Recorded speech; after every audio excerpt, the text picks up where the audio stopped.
Mas lalo pang umingay ang panawagan ng mga netizen para sa pagbabalik showbiz ni John Lloyd Cruz. Matapos muling mag-viral ang isa niyang lumang Instagram post ngayong bagong taon. Para sa marami, tila isang senyales umano ang naturang post na panahon na para muling makita ang aktor sa telebisyon o pelikula. Lalo na't matagal na siyang bihira sa mga acting project at pampublikong appearances. Ang naturang larawan na muling nag-pop up sa social media ay kuha pa noong March 2025.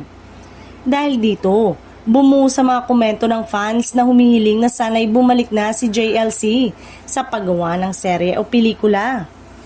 Marami ang nagbahagi ng throwback memories at iconic role ng aktor na tumatak sa kanilang puso.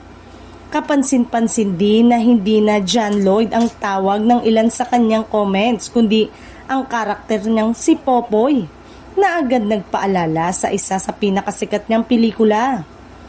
Hindi rin naiwasang mabanggit ng mga netizen ang ilan sa mga naging matagumpay na katambal ni John Lloyd sa mga nakaraang proyekto. Kabilang dito sina Bea Alonzo, Angel Locsin at Sarah Geronimo, na pawang nakagawa ng mga pelikulang naging bahagi ng pop culture at minahal ng maraming manunood. Para sa fans, malaking sayang umano kung tuluyang mawala sa eksena ang isang aktor na may ganitong lalim at husay sa pag-arte. Sa kabila ng matinding clamor, nananatiling tahimik si John Lloyd Cruz hinggil sa posibilidad ng kanyang pagbabalik showbiz ngayong 2026.